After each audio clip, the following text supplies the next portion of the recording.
Bienvenidos a esta sesión donde revisaremos las características generales de la enfermedad de Chagas. Soy María Inés Bamonde, médico pediatra y parasitóloga clínica. La enfermedad de Chagas es una zoonosis parasitaria que afecta a mamíferos y a triatominos y se considera una infección endémica del continente americano desde el sur de California hasta la región central de Chile y Argentina, definida por la presencia de los triatominos, que son los vectores de esta infección. Es una zoonosis porque la infección se transmite naturalmente entre el hombre y los animales a través de un insecto, que son los triatominos. Existen reservorios domésticos, como por ejemplo los perros y los gatos, y otros que son silvestres, como los pequeños roedores, zorros, chinchillas, cabras, entre otros.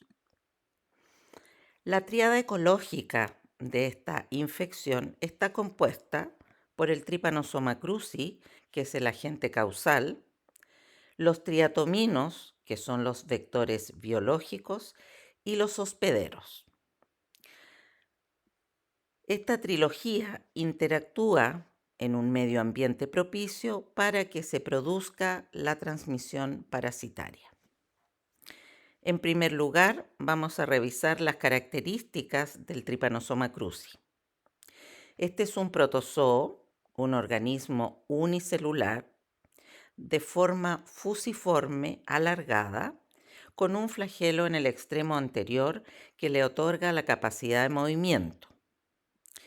Posee además una membrana ondulante que rodea exteriormente al parásito y que es una prolongación de la membrana citoplasmática.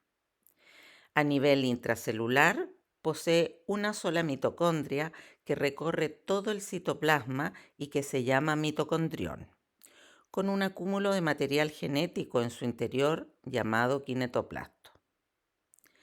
Este protozoo se reproduce asexuadamente por fisión binaria y posee tres formas o estados evolutivos.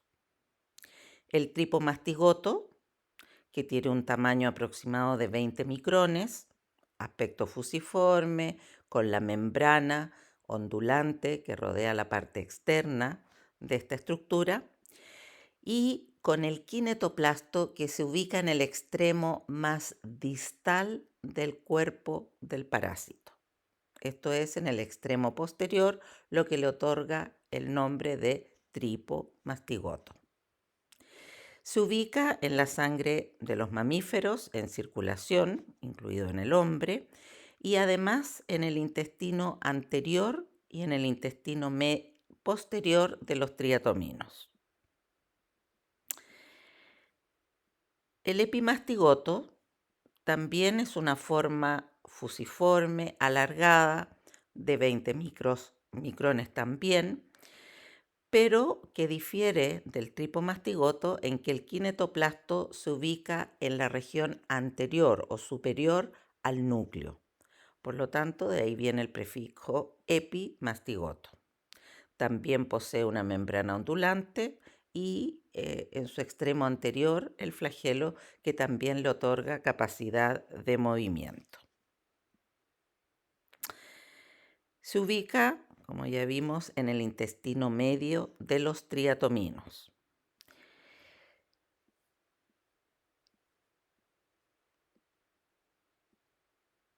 Por último, encontramos la forma amastigota del Trypanosoma cruzi, que es de forma ovalada y de menor tamaño, apenas 2 micrones, con un esbozo de un pequeño flagelo que apenas asoma a la membrana celular y se visualiza solamente a nivel de la microscopía electrónica. Esta es la forma evolutiva en la cual se encuentra en el interior de las células hospederas tanto del hombre como de los mamíferos. Eh, el epimastigoto y el amastigoto son las formas evolutivas que poseen la capacidad de reproducción, es decir, el amastigoto a nivel intracelular y el epimastigoto a nivel del lumen intestinal de las vinchucas. Todos se preguntarán si esto lo produce un parásito que se llama Trypanosoma cruzi, ¿de dónde viene el nombre de enfermedad de Chagas? Viene de un médico brasileño, Carlos Ribeiro Justiniano das Chagas, que tuvo el mérito de describir el parásito flagelado, la transmisión a través de un insecto, la recuperación de este elemento flagelado desde los animales silvestres y la relación con los síntomas observados en una lactante que en su circulación presentaba estas formas o estructuras flageladas. Es así como en el año 1909 se publica en las memorias del Instituto Osvaldo Cruz un artículo que lleva por nombre Nova Trypanosomiae humana. Es por esto que en mérito a todo el aporte que hizo este médico brasileño, lleva el nombre de enfermedad de Chagas. Posteriormente, en la década de los 50, se comenzaron a estudiar y a probar distintos medios de cultivo para poder reproducir, para poder multiplicar estos estadios evolutivos en forma de epimastigotos del Trypanosoma cruzi. El año 2005, prácticamente 50 años después de esto, se logró determinar el genoma, la secuencia genómica del Trypanosoma cruzi como el agente etiológico de la enfermedad de Chagas. Se pudo determinar que este es un genoma complejo, diverso y dinámico. Tiene una estructura diploide con más de 12.000 genes, organizado en 41 cromosomas. Tiene un compartimento central que es muy conservado, estable, y uno que es disruptivo, que tiene una longitud bastante variable. El DNA mitocondrial, también llamado kDNA por el kinetoplasto, forma minicírculos y maxicírculos, y estos han sido blancos de acción para el diagnóstico molecular que hoy tenemos disponible. Al ser o al poseer una gran diversidad genética, se producen variaciones entre los distintos clones que van a afectar la expresión de genes, la infectividad del parásito y la respuesta inmune que van a despertar en el hospedero. El 50% del genoma tiene secuencias repetidas, que es lo que llamamos los retrotransposones, y genes de familias de moléculas de superficie como son las transialidasas y las mucinas. La variación en los genes de superficie también permiten evadir el sistema inmune, determinando así la gravedad de la infección y también la respuesta que tengamos al tratamiento antiparasitario. Distintos estudios han surgido en los últimos años caracterizando y tratando de organizar las distintas familias, genotipos o clones del Trypanosoma cruzi para poder determinar nuevos blancos de acción y también su relación con la patogenia. Es así como en el año 2025, una simulación informática a escala atómica sin precedentes identifica objetivos con un potencial desarrollo para nuevas terapias antiparasitarias. En resumen, la caracterización del genoma de Trypanosoma cruzi ha permitido determinar clones o genotipos que tienen un impacto tanto en el diagnóstico como en la patogenia de la infección. Es así como en el año 2012 Bianca Cingales, una investigadora brasileña, publicó un consenso que agrupa los genotipos del Trypanosoma cruzi en 6, Trypanosoma cruzi 1, 2, 3, 4, 5 y 6, y un genotipo que llamamos TCBAT, que se encuentra fundamentalmente a nivel de los murciélagos, que también son reservorios de la infección. ¿A qué consenso se llegó? Que TC1 y TC2 se encuentran principalmente en circulación en nuestro medio y son responsables de la cardiopatía coronaria, de la miocardiopatía dilatada y de las alteraciones electrocardiográficas que se producen a nivel del corazón. TC2 tiene mayor impacto y se relaciona con los megasíndromes digestivos, tanto el megaesófago como el megacolon. Y el TC5, junto con el TC6, tienen relación también con el megaesófago y el megacolon. Se ha permitido también agrupar a estos distintos genotipos en clones que están en circulación peridomiciliaria o doméstica y otros que son más bien asilvestradas. ¿Qué pasa con los triatominos? Los triatominos son insectos hematófagos que pertenecen a la orden Hemiptera, ya que poseen un aparato picador o chupador y 2 pares de alas.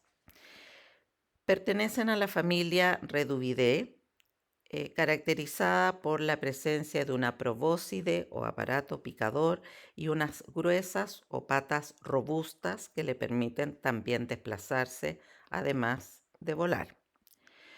Poseen estos insectos una metamorfosis hemimetabólica, es decir, a partir de los huevos emergen estados ninfales que tienen las mismas características morfológicas y fisiológicas de los adultos o imagos.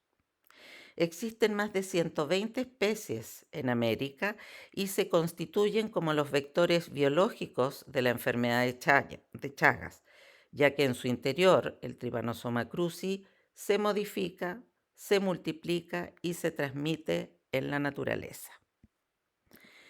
En Chile se han descrito 4 especies de triatominos. El Triatoma infestans, que es de hábitos nocturnos y de distribución fundamentalmente intradomiciliaria, y los Mepraya, Spinolae, Gajardoy y Parapátrica, que son de hábitos diurnos y de distribución más bien silvestre. En cuanto al ciclo biológico, este comienza cuando un triatoma infectado con Trypanosoma cruzi se alimenta de la sangre del ser humano, deyectando sobre el sitio de la picadura. Y por el mecanismo de grataje o de rasquido, los tripomastigotos metacíclicos contenidos en el intestino posterior de los triatominos ingresan al organismo del hospedero, del ser humano o también de otros mamíferos y por la circulación sanguínea, desde donde son fagocitados por células macrofágicas, diseminando la infección por el organismo, principalmente a nivel de células musculares, del sistema nervioso central y del sistema fagocítico mononuclear. A nivel intracelular, este tripomastigoto se transforma en la forma amastigota, adquiriendo la capacidad de reproducción.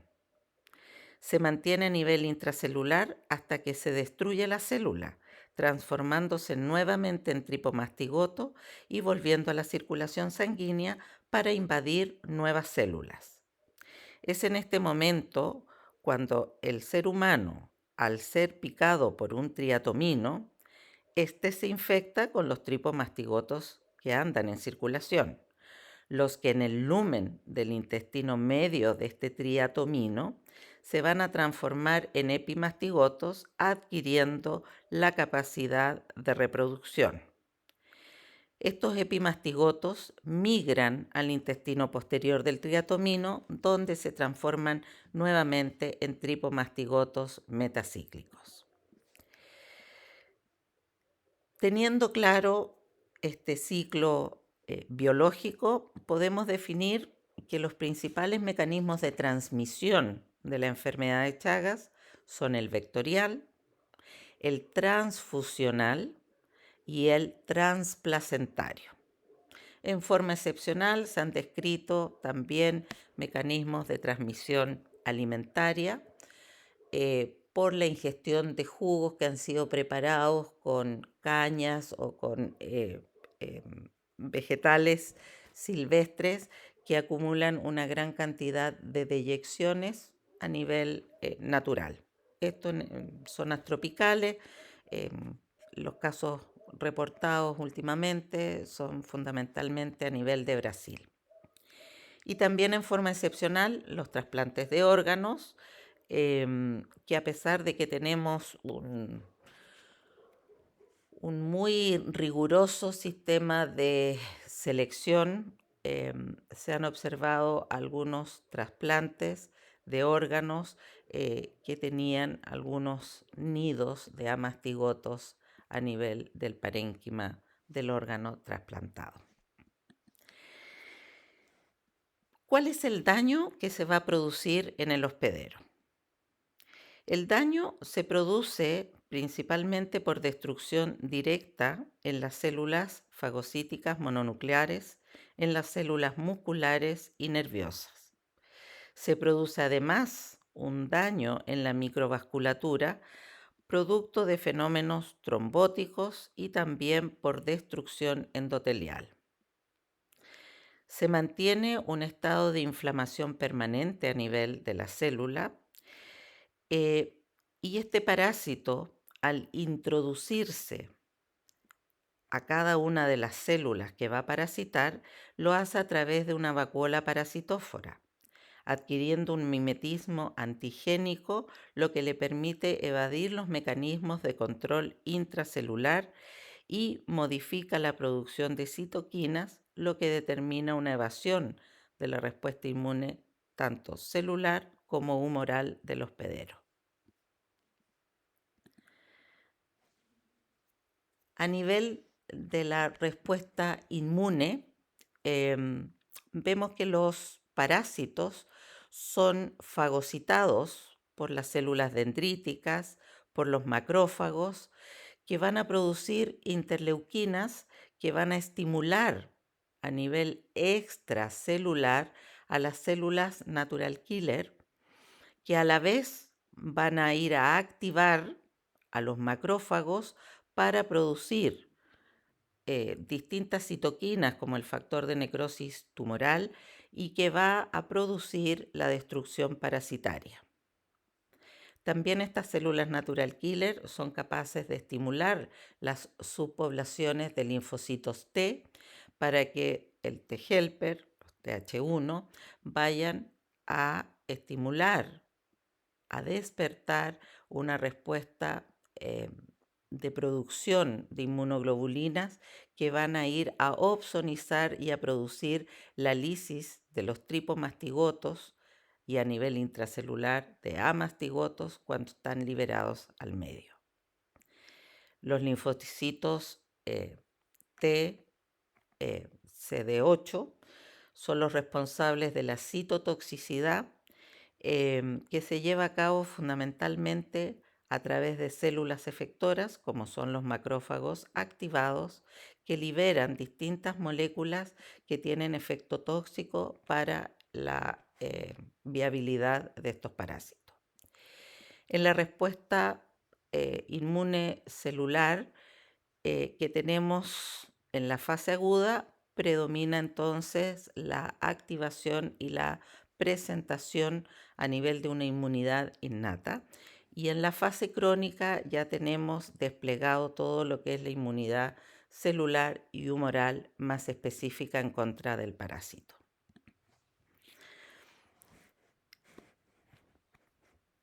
En la enfermedad de Chagas se dividen o se reconocen dos fases, una fase aguda, que es aquella que se produce desde el momento de la infección y que puede durar hasta 90 días, donde se observan altos niveles de parasitemia y donde a veces no tenemos muchas evidencias clínicas que nos hagan sospechar la fase aguda, por lo menos en nuestro país. Y la fase crónica se subdivide a la vez en una fase crónica latente, que puede durar varios años, en las cuales tenemos parasitemias intermitentes, no sabemos cada cuánto tiempo se van a estar produciendo, y una fase crónica secuelar, que ya es un estado irreversible, donde hay escasas parasitemias y el mayor daño ya está producido en forma irreversible a nivel de los tejidos del organismo.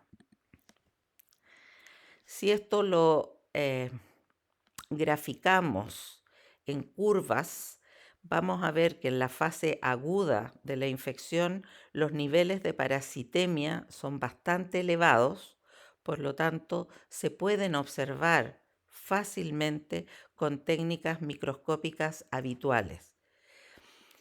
Y después de los 2 a 3 meses comienza a declinar esta carga parasitaria y comienzan a responder las células o la inmunidad humoral con la producción de anticuerpos específicos del tipo de inmunoglobulina G, que son las que van a guardar esta memoria para el control permanente de la infección.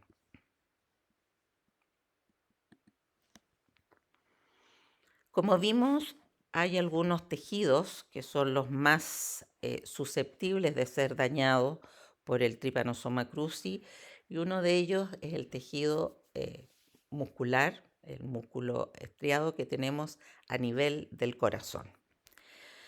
La infección crónica del Trypanosoma cruzi produce una presentación continua de antígenos que, como ya vimos, va a generar una respuesta inmune, reacciones cruzadas, tanto a nivel humoral y celular, que van a producir agregación plaquetaria, trombosis y una disfunción endotelial, lo que se va a ver reflejado en un daño de la microvasculatura.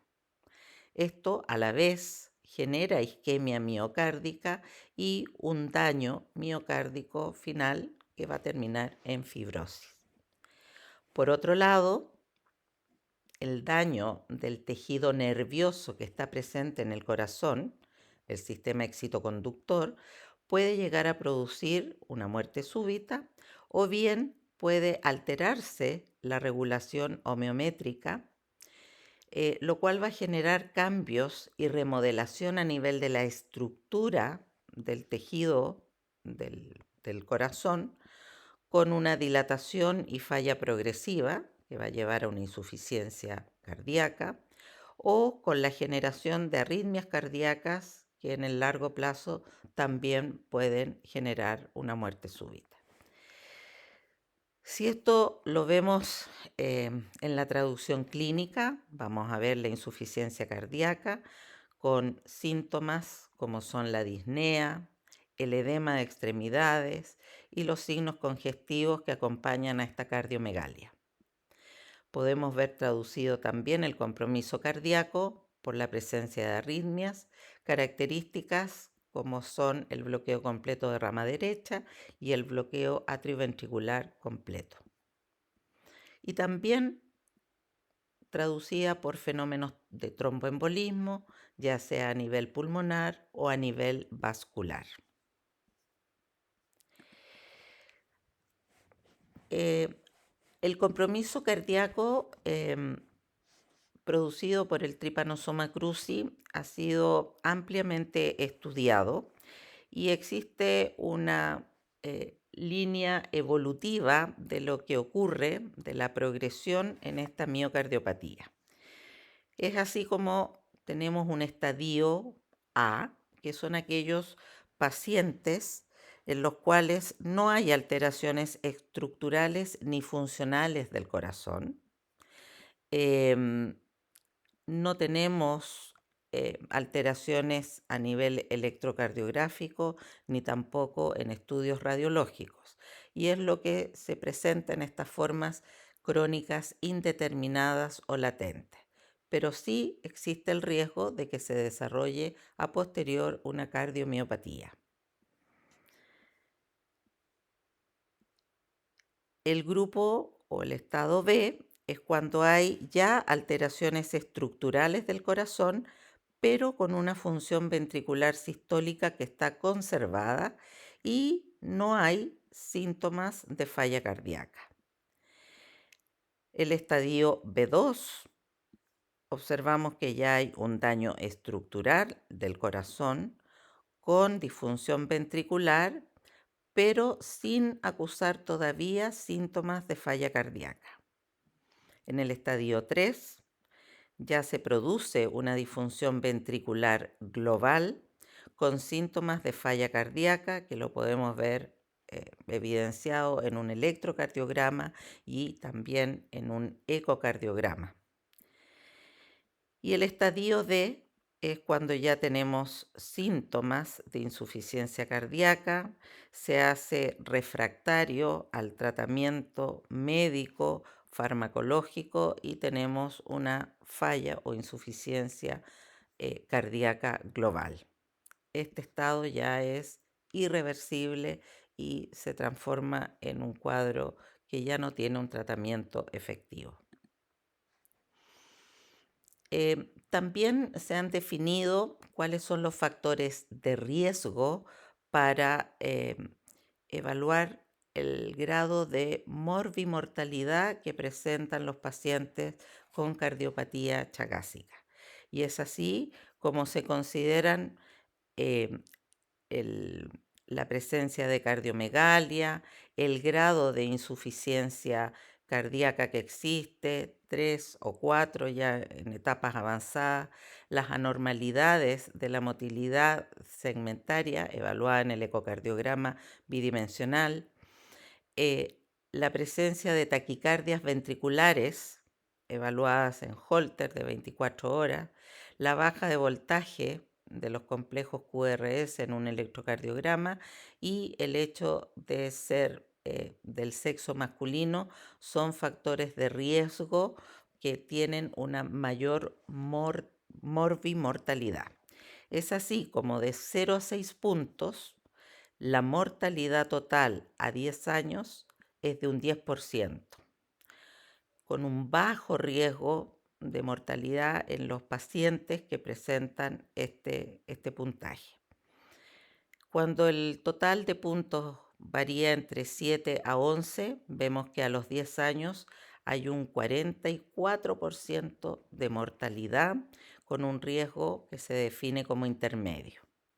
Y cuando el puntaje oscila entre los 12 y 20 puntos, se ha observado que el 80% de los pacientes a los 10 años ya están fallecidos. Por lo tanto, tiene un alto riesgo de mortalidad.